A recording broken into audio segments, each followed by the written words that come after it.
मांगा की शुरुआत से पहले अपन कैरेक्टर बताता था, ये जुंजी मतलब जुंजी, ये इसने क्यूटी पाई यानी ये क्वान क्वान है, ये इनके पापा जी है।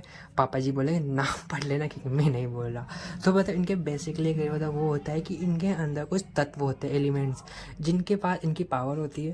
उन्हीं पावर से इन्हें मतलब राजघराना चलाना रहता है। तो अपनी क्यूटी पाई के पास वो पावर नहीं थी, वो एबिलिटी नहीं थी ताकि वो राजघराना चला सके। तो उसके पिताजी कहते हैं कि जो तुम्हारा सौतेला भाई है ना, वो मतलब कुछ चलाएगा क्योंकि तुम्हारे पास वो एबिलिटी नहीं है जो इस राजघराने को आगे ले जा सके।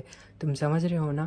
और इसी कारण से हम सारे राजवंशी तो तुम्हारे सौतेले भाई को देंगे। ये नाइट में अपने भाई के कमरे में जाता है और वो अपने मन में सोचता है कि ये जुंजी है ना, मेरा सब कुछ छीन रहा है, वो तो क्यों ना मैं इसका भी सब कुछ छीन लूँ। क्यों ना मैं इसके जो एलिमेंट्स है पर पावर है उसको अपना बना लूँ, तो सब मेरी बात सुनेंगे।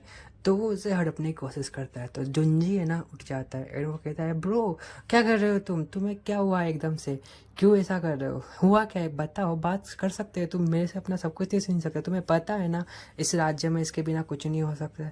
एंड वो कहता है तुम कुछ भी करो जुंजी, मुझे उससे क्या है, मुझे तो बस अपनी इज्जत बतानी है क्योंकि मैं तुम्हारा भाई हूँ।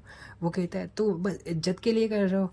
तो वो भी क्रीपी हंसी में हंसता है एंड कहता है कि हाँ मेरे को बस अपनी इज्जत चाहिए ना, मुझे किसी और से मतलब है। तो ऐसा कह के वो उसका जो एलिमेंट है ना उसको पूरी से मतलब उसी उससे बाहर निकालता है एंड उससे कहता है कि तुम्हें जो तुम मरो, तुम उसी लायक हो, ना तुम अच्छे भाई बन पाए ना कुछ और। तो वो खींच लेता है एंड अपना वो क्या कहते हैं अपने जुंजी कहते हैं कि तुम ऐसा नहीं कर सकते, मुझे वापस दो वो बहुत इंपॉर्टेंट है मेरे लिए। तो उससे बस मांगता रह जाता है, लेकिन अपना जो ये वो उसे छोड़ जाता है, मतलब उसको छोड़ जाता है। वो बस वो रोता रह जाता है कि तुम ऐसा नहीं कर सकते मेरे साथ, तुम्हें रुकना होगा और कुछ कहना होगा। एंड अपना ये बिना कुछ बोले कमरे से तो निकल उसका एलिमेंट उसके पास ना होने पाए जुंजी के पास, तो उसे मतलब राजघराने से निकाल दिया जाता है उनके से। एंड वो बस ऐसे ही पड़ा है एंड जो लोग से उसे बुली करते हैं कि तुम कुछ नहीं कर सकते, तुम बेकार हो। तो वो अपने को साबित करने के लिए फाइट करता है। तो इससे पता चलता है कि रिलेशनशिप कितना भी अच्छा हो कटेगा सबका एक दिन। उसको भाई उसके भाई ने धोखा दिया था सौतेला, लेकिन फिर भी भाई तो था ना। तो इसीलिए विलन्स बनते नहीं है, बनाए जाते हैं दुनिया से। तो उसके जो मन में ये इनके लिए क्या है, बहुत बड़ी भावना है जग की कि मेरे को बस उससे बदला लेना है और बस उनका जो राज्य है ना उसको काम समाप्त करना है। तो वो राज्य से अलग हो गया था, तो वो एक डेविल किंग बन चुका था। तो उसने अपना साम्राज्य खड़ा कर लिया खुद ने और इसके पास एक पावर थी, वो उसका तत्व न होने के बाद भी उसकी पावर थी। ये इनके सेनापति है जियान जिन, मतलब जियान है ये, ठीक है। तो वो कहते हैं कि माल मतलब महाराज हमें वो मिल चुका है जिसकी आपको तलाश थी बहुत समय से। वो महाराज भी कहते हैं अच्छा तो जल्दी से जल्दी मेरे सामने पेश कीजिए उसे। तो ये उसके पास जाते हैं तो अपने ये क्यूटी पाई को वो बांध के लाते हैं।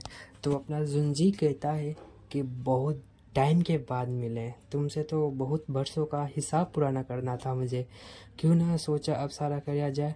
तो जुंजी मतलब येन को होश आता है, वो कहता है कि वो कहाँ है। तो जुंजी कहता है कि तुम तो बस मेरे बस काबू में हो।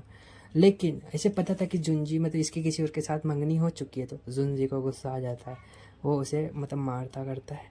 एंड वो थोड़ा सा कहता है कि तुम यहाँ से बाहर नहीं निकल सकते, तुम मेरे हो अब। तो अपनी ब्लड क्लोटिंग की जो पावर थी ना उसके पास, उससे एक चेन बनाता है एंड उसे मतलब घसीटते हुए यहाँ ले आता है अपने बेडरूम में। तो बेडरूम में उसको कहता है कि तुम कहाँ जाओगे, अब तुम्हें कोई नहीं रोक सकता। तो मतलब उसे थोड़ा उससे कहता है कि तुम कहाँ जाओगे, तुम मेरे सिखा रहे हो, मेरे अलावा तुम्हें कोई नहीं छू सकता। किसी ने छूने की कोशिश भी की ना तो उससे बुरा नहीं होगा। लेकिन वो उसे दूर कर देता है। वो कहता है कि अभी के लिए तो मैं तुम्हें छोड़ रहा हूँ लेकिन आगे जाके तुम्हारा क्या होगा। तो मतलब जिस जंजीर से उसने पकड़ा था ना उसके से बहुत सारे निशान हो जाते हैं। और मतलब डॉक्टर को बुलाता है कि उसका इलाज करने के लिए। डॉक्टर रेन चेन आते हैं उसका इलाज करने के लिए, उसे उसके घाव देखते हैं। तो कहते हैं कि ये तुम्हारी स्पेशल तकनीक से बने हैं ना, मतलब तुम्हारी जो ताकत है उससे, तो इसका इलाज मैं कर तो दूंगा लेकिन थोड़ा टाइम लगेगा उसे हील होने में, क्योंकि वो खुद चाहे तब हो सकता है, उसके मन में कितनी शक्ति है। तो वो देखता है कि डॉक्टर और येन कंफर्टेबल हो रहे होते हैं आपस में बात करते करते, जो इसे थोड़ा अच्छा नहीं लगता। एंड फिर ये कहता है कि आप दोनों कुछ ज़्यादा करीब नहीं हो रहे ना, कहीं अपनी लिमिट्स क्रॉस मत कीजिएगा, क्योंकि लिमिट्स में रहना ही अच्छा होता है इंसान के लिए। और अपना ये उसे समझाते हुए कहता है ऐसा नहीं है, तुम हमेशा गलत समझते हो। एंड अपना वो खड़ा होकर कहता है कि तुम ज़्यादा बोल रहे हो आजकल मेरे सामने, क्यों ना तुम्हें एक दूसरी सजा दी जाए। तो वो बहुत पास आता है, उसका जो नेक है वो पकड़ के कहता है कि तुम भूलो मत हो, तुम बस यहाँ एक मतलब दास टाइप में लाए हुए हो, तुम मेरे बंधक हो, समझे, इसलिए ज़्यादा उठने की कोशिश करोगे उतना ही मैं तुम्हारे पंख काट दूंगा। डॉक्टर भी कहते कि तुम कर क्या रहे हो जुनजी, उसकी तबीयत पहले से ही ठीक है। तो वो पता जुनजी दौड़ कर डॉक्टर आपको घर जाना है ना। तो वो अपने नौकरों को बुलाता है, मतलब सैनिकों को, एंड कहता है कि इसकी जो ब्लड स्क्वीजिंग तकनीक तैयार की जाए ताकि हम इसे थोड़ी और सज़ा दे सकें। तो कहते हैं जैसा आप कहें, लेकिन वो तो डेंजरस होती है, तुमसे मैंने जितना बोला है उतना करो, अपनी मदद में जाओ। तो उसको फेंक देता है कि जाओ ले जाओ इसे। वो ले जाते हैं। तो कौन सी वो सज़ा उसे देते हैं देखने के लिए